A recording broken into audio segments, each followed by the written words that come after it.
Good morning and welcome to Morning Movie News, where the first story of the day doesn't seem, at least on the surface, like movie news. But it's a shocking story, particularly for us comic book fans, and the reason I decided to include it here today is because I think when you boil it down, the root of this problem lies within the DC Cinematic Universe. I actually got an email this morning from someone saying, why do you keep picking on the DC Cinematic Universe? It's a major turnoff in terms of, me enjoying your content. But, I think that something I really try to do here is deal with the hard truths. And I think that DC continues to make huge mistakes with their properties when they try to bring them into other medium. And I think that it's particularly frustrating, and I share your frustration, by the way. I wish I could be more positive about this stuff because these properties are just so amazing. I mean, DC has the most iconic comic book properties on the market. Still, even with all that Marvel is doing, I think Batman and Superman and even Wonder Woman to some degree are still bigger. But I'm talking about more secondary characters, that's the sidekicks, and more specifically the Teen Titans, or the Titans as they're going to be called over on TNT. Yes, that TV series continues to move forward. TV is doing quite well with comic book content as well as film, and so you see these different studios, mostly Marvel and DC, but then even Fox is getting into the mix with the supposed X-Men TV series. They're trying to have these valuable characters they own the film rights to, or just the entertainment rights, and they're trying to be able to use them in every way possible. So they're trying to build their cinematic universes, they're trying to expand them, and there are a lot of growing pains. And so DC has made the decision to try and minimize that, to make their cinematic universe different from their TV universe. So they're not connected, unlike over at Marvel where they are, although you'd never really know it because they never actually connect them. But the possibility exists. And I guess that's something that they're trying to hope maybe someday will pay off for them. But not yet. Agent Carter is a huge ratings disappointment, which is too bad because I think it's a pretty darn good show. But that's something we'll discuss momentarily, actually, because it kind of plays into what's going over with Titans. Now, the roster for Titans leaked on the internet yesterday, and it's shocking, especially because of all the discussions we've been having about DC animation, and how, as you might recall, Paul Dini really made this public, where he admitted that he was told by the suits for animation they don't want series that focus on female characters because they don't buy the merchandise, and that's a big moneymaker for these endeavors. So they were like, please focus only on male characters. When you have female characters, please make them secondary. So Paul Dini was like, I'm appalled. One of the best things I do is write women. So, that's maybe one of the reasons he's not so into animation these days. However, it looks like live action might be making some, major changes, as it looks like the Titans cast, if this rumor is correct, is largely female. This is a huge change, and I'm curious to see how everyone's going to feel about it, because to me, I don't like this actually, and I think this is going the direction of Birds of Prey, and they're even taking some storylines from Birds of Prey, or at least some, character depictions, to the point where I'm like, you should just make a Birds of Prey TV show. And they go, oh, but wait a minute, we did. It has, I thought that was okay actually. I remember watching it like a long time after it aired, and I was like, you know what, I'm bored. I want to try something, and I was like, it's not horrible. And so I think that show gets a little bit unfair treatment, but still, I don't think anybody wants to build on the Birds of Prey reputation at this point to the mainstream audience. All right, so enough teasing you. Who's going to be in this Titans show? All right, so it is going to be, the majority will be women, but let's talk about the male characters. We've got Dick Grayson, and we also have Hawk from the Hawk and Dove duo. Now, in the past, that's been a pair of brothers, but they're going with the incarnations they used over for Birds of Prey with Gail Simone, where it's Hawk as a guy and Dove as a girl, and they have a romantic relationship eventually. They're like, opposites attract, and they are certainly opposites. So they're going to have Dick Grayson, Hawk and Dove, and then Raven and Starfire, of course, very, very popular and core Titans members. And then here's where it gets very interesting, because they're hinting at a love triangle between Dick Grayson and Starfire, and wait for it, you can't guess what I'm going to say because it's so ridiculous, Barbara Gordon in Oracle mode, nonetheless. Wheelchair, the whole shebang. And I love that character. But, that's what I'm starting to feel. It's almost like they've mashed Birds of Prey and Titans together. Because they're like, we don't want to make an all-female show. Women are hot on TV right now. Women are doing very well on the small screen. I feel, though, that this is not Titans. It's not Titans at all. And of course, I think people are going to be very upset that there's no Beast Boy or Cyborg. Also core members of the team, but the two most popular, I would say, in many ways, off of the very popular animated show. To this day, still has a very strong fan base. So and they didn't even throw Aqualad in, who was very popular in the Young Justice series. So they're not even building off of that fan base. There was a momentum that kind of was going along here. No Miss Martian, although I think she'd be too expensive in live-action television. But still, shapeshifters. Look at the popularity of Mystique. Get McGann in there. But they haven't built on any of that momentum, and they've created something entirely new that just takes the name of a very beloved property and slaps it on something that is not that property. So I think that's really bad. Now, why did I say this had anything to do with movies, right? What movies are like, leave me out of this if they want to make crappy decisions over there on TNT. Well, I would say that they have characters that they can't use because they're in the movies. And that's why Cyborg isn't on this team, because Cyborg is not only on the Justice League, but he's getting his own movie. As we all know, Warner Brothers released that. I think it's like, off the top of my head, it's like 2020 or something. It's like really far away. But still, it's on the slate. So he can't be on this show. And also, he's going to be in the movies anyway right now. So they can't put him on the Titans team. Then also Beast Boy, I guess, again, too expensive for live-action television. I mean, almost definitely, now that I think about it. So they can't have that character there. But these are incredibly popular characters that I think define the team. They also, therefore, can't really have Tara. Maybe they could bring her on. And she's a woman. It'll go with the theme they have going on here. But, again, this isn't Titans. And so the movies are a problem because because the movies made the decision not to follow continuity. No one's following continuity because they can't follow continuity if somebody else isn't. Because they're like, well, we'd like to follow continuity and have Cyborg, but they're like, nope, sorry, he's over here on the Justice League. Now, you could also say this is the comics' fault because then when the New 52 launched, they upped Cyborg to the Justice League. I think because they wanted to have more diversity on the team. But you know what? Here's a crazy idea. Create a new character. Bring up another character and, get a great writer. I mean, Grant Morrison and Brian Michael Bendis excel in this, of taking characters who are like sidelined and never really beloved and turning them into hot properties. And just do that. I think to really take the heart, or half the heart at least, of Titans is a mistake. I mean, what is Titans? I think at its core, it's the romance between Dick Grayson and Starfire, of course, that's big, but then also the humor and the camaraderie between Beast Boy and Cyborg.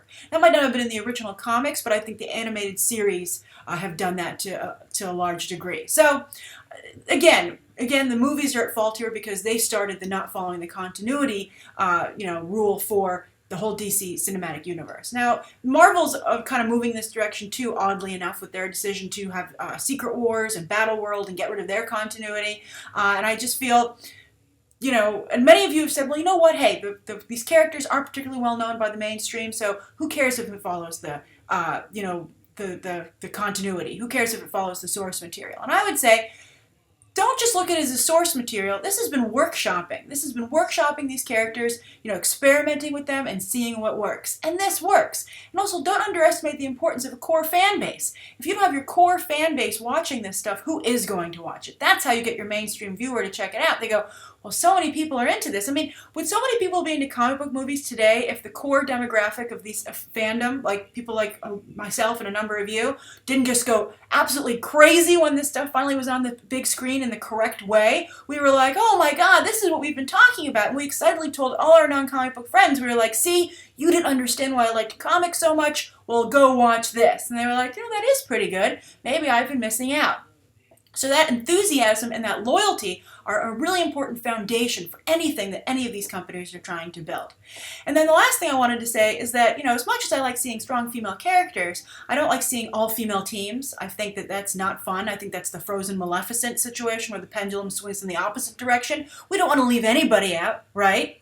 And then also, I just feel like it's a little bit not cool for the studios almost to say, well, strong female characters belong on the small screen. They don't belong in the movies. I mean, we're kind of moving away from that with upcoming Captain Marvel and the Wonder Woman movie, and we'll see if those work out. But still, I mean, to say, like, we're going to take all our really cool, great female characters and stick them on the small screen, like Barbara Gordon. Why is Barbara Gordon on the small screen? And also, I think the other reason this has to do with movies is, what does this mean for the Batman movies going forward, right? I mean, they're going to explore Ben Affleck's Batman. Does this mean Barbara Gordon won't be a part part of this. I think that this announcement makes it more likely that Jenna Malone is playing Carrie Kelly and not Barbara Gordon.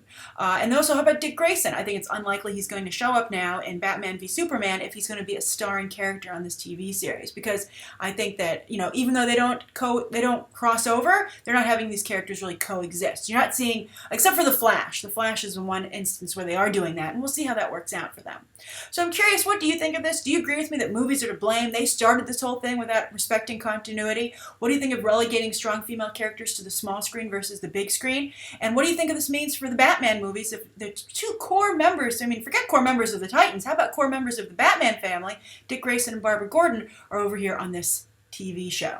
All right, so that's the first story of the day. Now, the second story of the day has to do with Despicable Me 2, and actually the spin-off Minions, and they released photos for their villain, their female supervillain, Scarlet Overkill, who's being voiced by Sandra Bullock. And you can see her here. This is her first image here. I really like the character design that they have over here at Illumination Entertainment, particularly on their female characters. This is a character design you would never see coming out of Disney Animation, or even DreamWorks. They kind of go for a more, quote-unquote pretty look for their female characters. But this one has just so much, not to say this character isn't pretty, she looks great, but she has so much personality. I think that's what strikes you the most first. You're like, wow, this character, I want to see what she's going to say. She just doesn't look great, and her fashions aren't just awesome. But, she has a wonderful personality and charisma, and I think that's really fantastic. I would also say the other interesting thing about what Illumination Entertainment does with their character design is that they're very universal. Often, it's a very American-European design often, we're talking like, Western European in the design often for the characters out of Disney and other companies. But this is something that you could see not only, being popular in, it looks very European and also American, but it also even can, to the Middle East and other parts of the world. This character doesn't have a specific nationality. She, I think, would look at home with any country. And I think that's a very strong choice. And it's why these movies, the reason I bring it up, it's why Despicable Me films do so well, why they make so much money. As I recently discussed with the Despicable Me franchise, etc., Universal's most profitable film of all time is Despicable Me 2.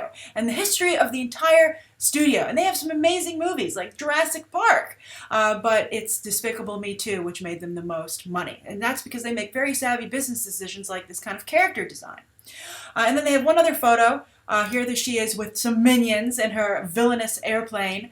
This looks great too. But the only problem I potentially have with this is that, this takes place in the 1960s.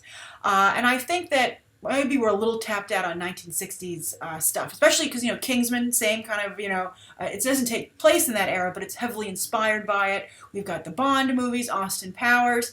I think that the 1960s camp Bond villain might be a tad overexposed, but let's see. I'm very curious to see how this character works out, but I think this is a really good tease, and I'm very excited to see her in a trailer finally. So I'm curious, what do you think of Scarlet Overkill just in general, and what do you think of her from a business decision? There are a lot of people from around the world watching Beyond the Trailer, which is awesome. So I'm asking all of you, does this look like a character that you would see, in your country, or is this something that just seems distinctly American to you? All right, so that's the second story of the day. Now, speaking of pictures, sometimes studios don't want their pictures to be released. And that's the focus of the third story of the day, and that's that Disney is going to great lengths to avoid spoilers for their Star Wars film, to the point where someone posted a photo online, I think on a website called like Image Stock or Image Stack, and they posted a picture of a Sith Lord from the movie. And apparently this was a big reveal. And Disney was very upset about it, and they issued a takedown notice where they asked that individual to take down the content. But the individual would not, and Disney didn't have any pull with that particular website. So Disney actually went to court to get that image down. And I would say that by the time I saw the story, as it developed, just late the same day, that image was down. So the legal action really seemed to have worked. So I'm curious to know what you guys think of this new level of work that the studios are willing to do to protect the secrecy of their films, to avoid spoilers. I think it's a good idea. I think spoilers can be quite damaging. I know we love them, and we have to discuss them when they come out, because once it's like Pandora's box. Once it's out, it might be destructive, but it's out there. So I think Disney's very smart to work so hard to keep that from becoming the case to not to ruin this movie. And I think particularly with Star Wars Episode 7, the mystery around it is really helping to build the excitement. It's not like some movies like Avengers, etc. Or they're doing that with the Vision though, where you're like, I just want more information. I think with Star Wars, I think because we've been disappointed before and we know so much about the property, I think we are kind of like, you know what? I trust in this. I love this brand. I'm just excited to see it when it's released. So, and I think you're also going to see more studios employing legal teams where their sole directive is to keep these kind of leaks from happening. I mean, this is expensive to hire the lawyer. Lawyers are expensive, just period. But to have a legal team online looking to make sure there aren't any leaks and then taking this stuff down when it does get up there, that's, it's very time, it takes a lot of time. It's very expensive. And it's a big commitment from the studio. But I think it works. And the example I want to give is The Dark Knight Rises. There were a lot of leaks for this film. And I think one of the most damaging was the reveal that Marion Cotillard was playing Talia al Ghul. They filmed a scene outside where she was dressed in al Ghul-like clothing. And so everybody going in was like, we know that's not some businesswoman. We know that that's Talia al Ghul. So I think it really took a lot of the punch away from the reveal, and also the character early on in the film. You were like, this is such a waste of our time. We know it's Talia. Why can't you just do Talia cool level stuff? I don't need to deal with the subterfuge.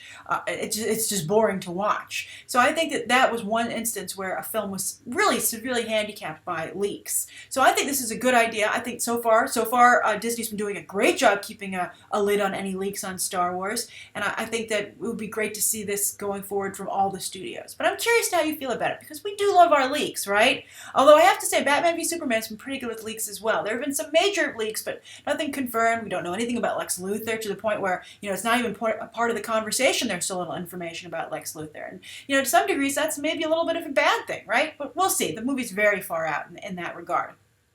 So that's the third story of the day. Now, the viewer question builds on the discussion we've been having for the past couple of days about female comic book characters. And I know some of you are probably like, I don't want to discuss this anymore, Grace. And I totally understand. We will drop it after today. But this question actually brought up a personal story for me that I thought I wanted to add to the conversation. So what have we been talking about? First, we talked about female comic book characters who don't wear a lot of clothes, and why, even for those of us who like strong female characters, we still love them. I'm talking about Emma Frost and Mystique.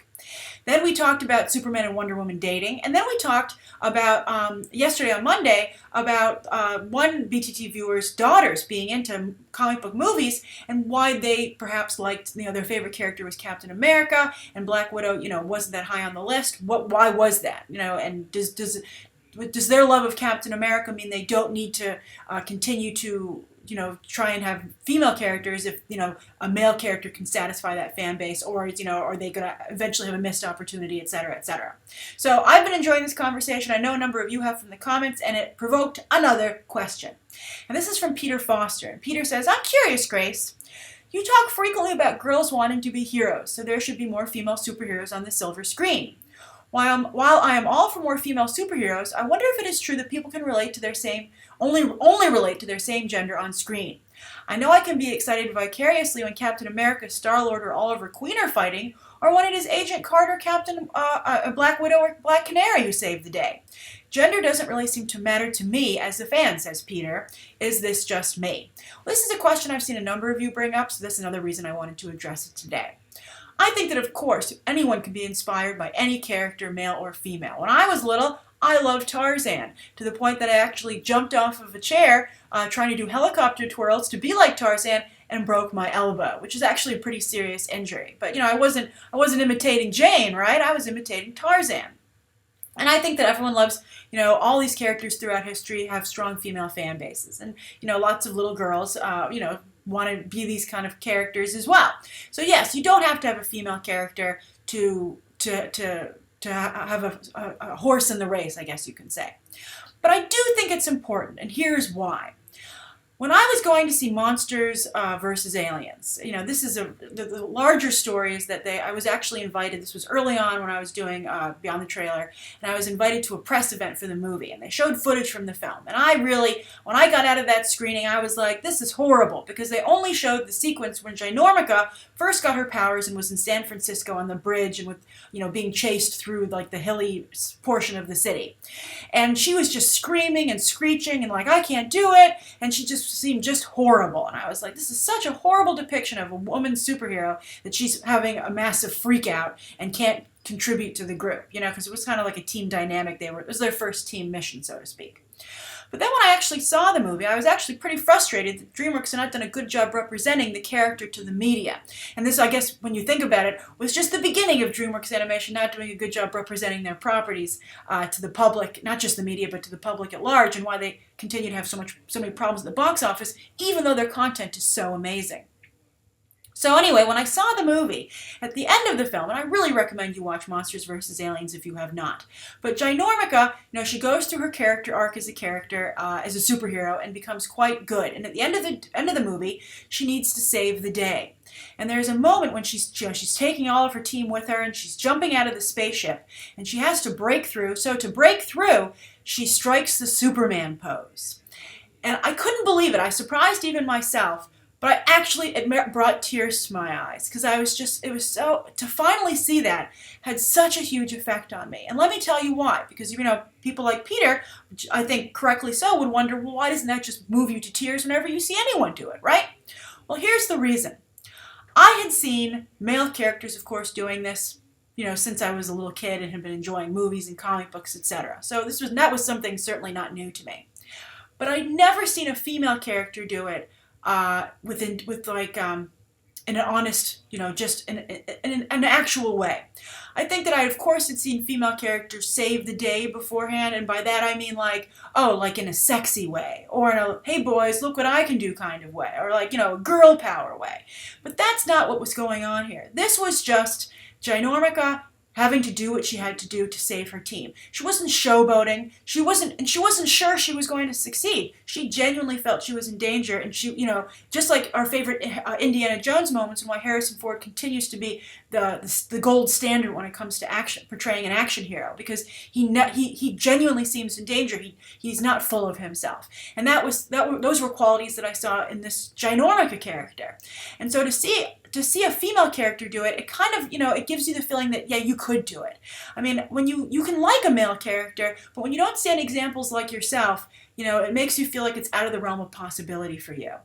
You don't get to play with everybody else. But to see a female character to do that it just meant so much. And as I said, it brought tears to my eyes. And then I was like, Grace, you big weenie, what are you crying at an animated movie for? But, that's how important it was to me. And I want to carry this through to something that's going on right now, and that's the big push to see Emily Blunt become an action star, most likely for Marvel, to play Captain Marvel. Although there's a big movement now, I got some tweets about it yesterday, about her wanting to be fans want her to play Snake Pilson in an Escape from New York remake. And I think because Emily Blunt captures that same quality, and she did in Edge of Tomorrow. And that's a female action hero who isn't showboating, who isn't supposed to look hot, who doesn't feel that she will succeed no matter what, because, hey, she knows she's the girl in the picture, and they're not going to have a girl not succeed, right? Because then all the feminists will be angry. She's just an action hero. She wants to save the day for the reasons that the guy wants to save the day. And I think Emily Blunt is the first action hero who really captures that. I think Sigourney Weaver, was more almost like a horror ingenue a little bit in her stuff. And also, for some reason, there's just a different quality about it. It just seemed a little different. Linda Hamilton, well, her character was nuts, right, in the Terminator movies. So that's what was going on there. Mila Jovovich, she's the sexy action hero. So there have been great female action heroes, but I think that, and Angelina Jolie always plays the sex appeal card. But I think Emily Blunt does not, and that's why I think you're seeing such an incredibly strong push from fans, male and female, to see her as an action star. And so I think if they do cast her as Captain Marvel, they might be able to achieve what they did with Ginormica over at DreamWorks Animation a couple of years ago. And that's what I would hope for. And that's why I think it does matter, Peter. That's why I think it matters to have a female action hero, because it shows that it's possible to the female fans out there. That, they don't, and I think it's a mistake for women to always want to be the only one or the first. Often it's, I think that's not a good mentality either. I think, just part of the group, and I think that any demographic that doesn't see themselves represented wants to see themselves depicted in that manner. Just part of the group. Nobody wants to be the token hero. They just want to be a hero. So that's, and I think, and not vicariously through the male hero. They just actually want to be represented themselves. All right, so that's my answer to your question, Peter. I hope you found it illuminating. I thought your question was very genuine and wonderful. I really liked it a lot, so thank you again. Thank you, everybody, for tuning in. Please write down below what you thought of today's top 3 stories and the viewer question, anything you'd like to see covered tomorrow, and any questions that you might have. Thanks for watching. Bye.